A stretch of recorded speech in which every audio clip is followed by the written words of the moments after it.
Hello and welcome. My name is Geeta Chaudhary and I lead the Professional Services Organization for Telecom Business Unit here in Amazon Web Services. I'm pleased to introduce this session and explore the many ways AWS is powering the future of telecom and connecting the world of tomorrow today. Through great partnerships with leading communication service providers and a deep ecosystem of partners, AWS is pioneering new services that enable the success of 5G applications and the underlying network infrastructure to support its successful rollout. Today's session will provide business executives valuable insight into how 5G can power future applications across multiple industries, allowing you to set your business apart. Please allow me to introduce our guests for this discussion: Srinivasa Kalpala, Vice President, Technology Strategy and Network Cloud at Verizon, and David Brown, Vice President, Elastic Compute Cloud at AWS. Welcome, gentlemen. Today's session is centered around the AWS cloud services required to support the successful rollout of 5G. 5G has captured all the hype of today's communication industry, offering speeds up to 10 times the speed of 4G. David, perhaps you can share a bit more about how 5G is going to revolutionize the industry and how AWS is developing services that enable communication service providers to innovate more quickly and provide 5G services to their end customers. Absolutely, Geeta, and thanks for having me today. AWS has been working with our telco partners for the last couple of years and been doing an enormous amount in helping these providers accelerate digital transformation within their own business. In many cases, data center consolidation and automating business processes, and then also improving the customer experience and bringing newer technologies like machine learning to the telco environment. And so it's on the back of that that we look to support telco providers and are supporting telco providers as they think about the rollout of 5G and the emergence of 5G. And both in what that means for their business, but also what it means for the end customer. 5G is incredibly exciting. It's bringing lower latency, significantly lower latency than what we're able to get from 4G today, much more bandwidth as well. And then also allowing us to bring compute all the way to the edge of the telco network, which we believe is going to power a lot of new types of workloads. And I think in many cases, we don't yet fully realize just with the amount of innovation that 5G is going to bring. But some of the things we're seeing right now are use cases such as video streaming, live video streaming from sports stadiums directly from cameras, smart cars as well as smart cities, Internet of Things, just an incredible increase in the number of IoT devices that are out there and being able to be supported by 5G.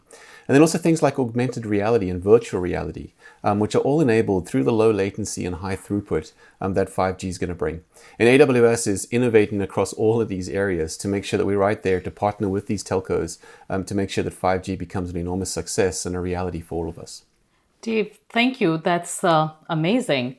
Srini, from the perspective of being one of the leading communication services providers in the US, how do you see 5G changing your business and the value you think it's going to bring to your end customers? When we think about 5G, especially from Verizon perspective, Verizon has always been delivering the best network technologies to our customers first before anybody else. We've done this with the previous generations of mobile technologies. We've done that with fiber to the home. When we look at 5G, we look at it from three dimensions. There is the mobility side of the world, and I'll talk in a second a little bit more about that. Then the fixed wireless broadband access to the customers' homes, and then the third aspect is the multi-access edge computing, also known as the mobile edge computing.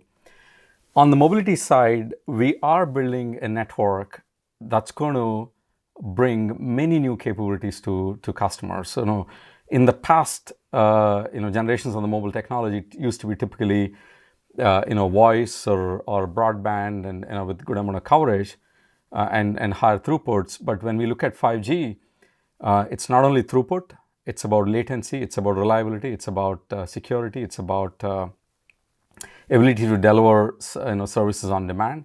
There are many what we call 8 currencies that will bring to the bear. And combining that and the slicing that is expected to come with mobile edge computing, we are able to now deliver lots of these new capabilities and the best in computing to the customers, so that the enterprises and developers can work on the new things that they're innovating. So our consumers can expect 5G bringing all these capabilities so that they can in turn experience immersive reality and autonomous mobility and other new technologies. And our enterprises can actually leverage these technologies to build some of these new capabilities for their own customers. Srini, thank you. And it seems like 5G is changing the game for a lot of enterprises, and Verizon is right in the middle of that. David, can you take us through some of the unique offerings that AWS has to power 5G, and how communication service providers like Verizon and others around the world are utilizing AWS? Absolutely. Well, when we started looking at how AWS was going to support 5G, one of the things we realized immediately was that latency is going to matter. With the promise of 5G being 10 times faster than what you're able to get on a 4G connection today, we had to make sure that we had a compute environment that didn't add any additional latencies. And one of the challenges is, if you think about how AWS is structured with our regions today, having a user, on the other side of the country talking to an existing AWS region, much of the latency benefit from a 5G connection would be lost. There's a number of networking hops, and obviously you're limited by the speed of light. And so you wouldn't really get the benefit of that low latency that 5G is promising. And so what we realized was we needed to be able to put AWS compute directly into Verizon's network. And so last year at reInvent, we actually announced a project called AWS Wavelength, which embeds AWS compute and storage services right at the edge of the 5G network, so right directly within the Verizon facilities. Obviously making sure that latency benefit that 5G brings is retained and able to be used by our end customer. And so, working with Verizon over the last year, it's been fantastic to have rolled out Wavelength. And we launched it a couple of months back with our first 2 locations in Boston and the San Francisco Bay Area. And over the last few months, we've been able to roll out a total of 7 locations, 2 of them as recently as just this last month, November. And so that includes Atlanta, Boston, San Francisco Bay Area, New York, and Washington, D.C. And obviously continue to work with Verizon to bring low latency compute to their 5G customers. The thing that's really powerful about Wavelength and the partnership with Verizon is it is just the standard AWS experience. And so if you have a development team today that is familiar with deploying AWS applications, using our APIs, using our consoles, using any one of the more than 200 services we have, it's literally a few mouse clicks to be able to deploy into a Wavelength location at any one of those 7 locations on the Verizon network. And so that's something, if you're thinking about 5G, you've got some use cases where you think latency matters or you want to be on a 5G connection, it's incredibly easy to get going with what we've built with Wavelength. Srini, analysts are calling 5G the biggest technology shift in 100 years, predicted to fuel the 4th industrial revolution. So question for you, can you share with us some of the initial use cases that you're powering with 5G Edge and the impact that these are having on your customers? Certainly. We are seeing a number of startups, number of established enterprises, working with both our teams in exploring and using this technology for their own use and for their own product development for their own customers. If I were to pick a few among the many that we've been playing with, one would be Sony. Sony is using both Wavelength and 5G as a way to deliver very high resolution video, high fidelity audio, and augmented capabilities and interactive capabilities on top of the video. Now they use the low latency capabilities and the edge processing capabilities delivered by Wavelength to both ingest and process the video and deliver to the end users at a very low latency. we have another startup in the realm of healthcare is Avesha Systems. Avesha uses machine learning to basically detect polyps as part of the endoscopy treatments, and in this case, one of the examples is colonoscopy. So what they do is that using colonoscopy and capturing that video in real time, and then processing all of that imaging against a database of massive amounts of images that they've captured, and doing the machine learning comparison, they're able to identify benign versus concerning polyps, and then certainly provide the right kind of health guidance to their consumers.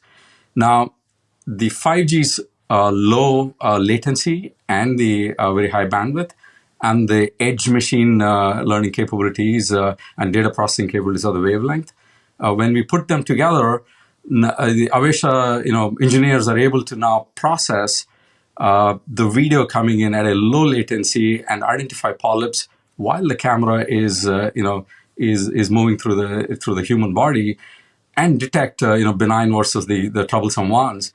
And this provides a much better experience for the customer. They don't have to go through multiple trips, and much better outcome in terms of finding the right ones against the wrong ones. That's another example. We have customers from the automotive industry trialing this. Savari is an example. Savari delivers enhanced mapping, dynamic mapping to both autonomous and normal vehicles. They also provide emergency services, and they also provide computer vision based warning and other kind of capabilities. All these technologies fall into the umbrella of what we call cellular vehicle to everything, CV2X set of technologies. What we see Avesha doing is that Avesha capturing all of this data and the telemetry using the high bandwidth, low latency 5G network and high reliability part of the network to deliver this to the local wavelength MEC, and actually process and respond back to the vehicle or the user in near real time. This is again another example where by putting the cloud close to the network, not only are able to deliver these massive amounts of data and deliver the outcomes in near real time, but we're also able to ensure that they don't have to send all of this data all the way to the far cloud, and in that process deal with bandwidth and other challenges that they may have. And this kind of gives them a way to scale significantly across the footprint. I'm certain, Dave, you've come across a few of your customers, talking to you about how they can leverage 5G and edge together. Absolutely. Srini, I think you've covered a number of the different industries that we're seeing. I think the one thing that I would add is with 5G being an emerging technology, we're all certainly very excited to see what it enables and what it changes. I think the thing with Verizon and Wavelength is, or to highlight here, is just how easy it is for any organization out there to start thinking about ways of experimenting and how 5G might change your industry, change your environment, change the way that you work. And so, for those that are listening and thinking about, what is 5G going to do for my business?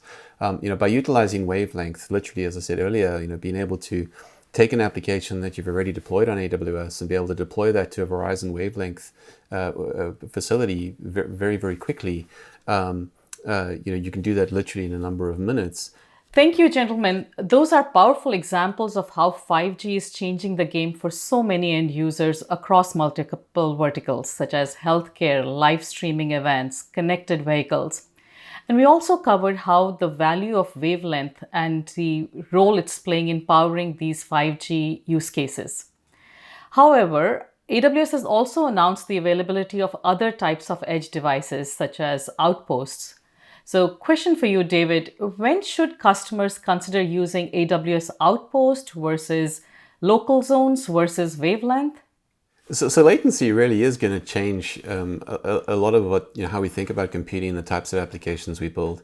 And while 5G has a promise of very low latency, as you call out, we do have other offerings that are provided to customers to make sure that we can provide low latency compute even when you're not using 5G on other networks.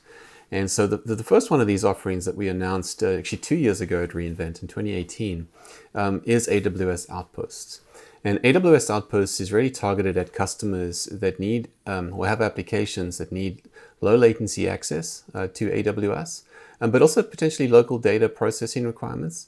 And in some cases, actually maybe data sovereignty. So you may be in a country where you're storing some type of data that you don't want to either leave the state or leave a geographical location. And then Outposts is good for you. So Outposts is literally an AWS rack that we would install directly into either your own personal on-premises data center or a colo facility that you're working with. It's a rack that's dedicated to your applications and your organization. And so typically used in a case where you want to have your own private access to an AWS compute on-premise.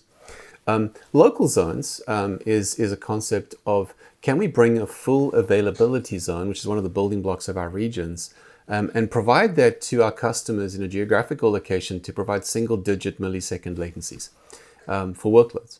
In this case, the customer doesn't have to manage the rack. They don't have to think about capacity. They just utilize the local zone that's nearby. And so when you think about that, Outpost is where you want your own, private AWS rack installed in a facility that you own or in a colo that you have an agreement with. And you want to be able to use those services either for low latency access or data sovereignty within your facility. Local zones is available to anybody over the general internet, but within a geographical area. And so we currently have a local zone in Los Angeles. We're also looking to roll out local zones elsewhere within the US, but also more globally as well. And then Wavelength is directly within the carrier's network. And so AWS compute within the Verizon network in this case, accessible over the mobile networks and with 5G. I'd like to continue to talk a little bit more about the importance of the network as they support the 5G use cases for the industrial 4.0 applications. As we've heard from our guests, the increasing use of Internet of Things and the rise of data volumes. With all of that happening, the ultimate goal for management and for enterprises is to create smarter factories and to make informed decisions based on automated processes on how to reach the best productivity, efficiency, and cost target. Let's discuss how AWS is addressing this need for different types of applications with the use of private networks. So question for you, David, can you take us through how AWS Outpost enables communication service providers to deploy virtualized network functions in a fully managed service for their customers? Yes, Geeta, absolutely. So, obviously on the Wavelength side, we've spoken about bringing our compute to the edge. And just as Srini was sharing there, we're very excited to not only do that publicly for our Wavelength customers, but also be looking at private compute with Outposts together with Verizon's private networks and bringing that mobile edge compute capacity to our customers inside their private facilities. But there's a larger story as well to what AWS has been doing in the telco space. And we've had many of our telco customers look to us and say, what can you do to help us transform our business or be able to deploy a network using AWS hardware? And so this is something we've been doing for the last 3-4 years or so. And customers like Soracom, who have been looking to deploy or have deployed their network functions on AWS. And so they get the benefit of carrier grade security, the availability that you get with AWS, the reliability that our services bring. And all of that is of utmost importance to the telcos. And so being able to utilize AWS takes away a lot of the management that they need to do on the hardware because it's just managed by AWS and allows them to run their network functions in a very cloud-like way. One of the more recent sort of proof of concepts we have going, and something we've spoken publicly about, is the work that we're doing together with Telefonica in Germany. Telefonica is in the process of deploying private 5G networks for a number of their end customers in the automotive industry and a couple of other factories within Germany. And they're actually utilizing AWS Outposts at the edge of their network to run the mobile core, the network core that's required to actually provide a private 5G network to the end customer. And so the benefit of that means that they can very quickly support an end customer that would like a private 5G network, within a factory environment, within a sort of a oil and gas environment, whatever it might be, and very quickly be able to roll that out because the compute required to actually run the core of the network is actually running on AWS Outpost within the facility. Thank you, Dave. Pretty exciting developments with Telefonica. Srini, coming back to your vision of networks, can you share with us how you see the future of private networks evolving to serve your customers at Verizon? Yeah, good question, Geeta. As automation and digitization kind of starts moving into the internals of enterprises and industrial environments, we're seeing a need for reliable mobile networks. Even within factories nowadays, you can see that virtualization is becoming more prevalent. The instrumentation that was previously created to just monitor one particular, call it temperature or machine movement and something, now they're all getting virtualized with the data getting centralized so that you can actually create a collective decision based on all of this data intelligence that's coming back to a centralized location. And along with that, we're also noticing that factories are becoming more, refactorable and mobility is kind of getting into their environment in a bigger way with either, robots or whether it is, smaller things that move around. We're seeing a need for a reliable network. This where, private networks play a complementary role to Wi-Fi. Wi-Fi is designed for normal basic connectivity, whereas private networks can actually deliver the kind of connectivity, the reliable and low latency connectivity that the machinery and the things in an environment require. So we're actually seeing a lot of interest from enterprises and industries to deliver networks that they can manage, that they can configure in terms of what device gets onto what slice and others. But a network that we can, deliver to them with certain, levels of quality and reliability and others. So we're seeing a good amount of interest for private networks. Srini, how does AWS Wavelength play a role in Verizon's goal to deliver a 5G that powers the fourth industrial revolution? Yeah, Geeta, as I talked about the interest within the enterprise and industrial environments in terms of automation and digitization, not only they're looking for a reliable and high performing network within their environments, but they're also looking for a cloud that they can use to deliver all sorts of these applications. Network alone will not be able to deliver the digitization shift, the automation capabilities they're looking for. It's a combination of connecting and delivering that reliable insights, call it computer imaging, call it robotic connectivity, but also enabling them to process them on the local edge and use those insights to control their industrial process. So we're seeing the interest is not just simply for networks, but for both. And in this case, just the way we see Wavelength playing a big role in our macro network and with MEC, we see it as a complementary but a highly capable product to be combined with the private networks to deliver that holistic capability that our customers are looking for. AWS has a rich history of working with global telecom customers, and we are leading the way due to earning their trust and building AWS services from ground up to address mission-critical applications to deliver on the 5G promise. We understand what it takes to provide cloud services that meet the needs of telecom operators, and we are committed to delivering results for our customers and their customers. I want to thank Verizon for putting their trust in AWS to partner on the delivery of that promise. Special thanks to Srinivasa Kalpala and David Brown for being with us today. Thank you for joining us. Thank you, Geeta. Thank you.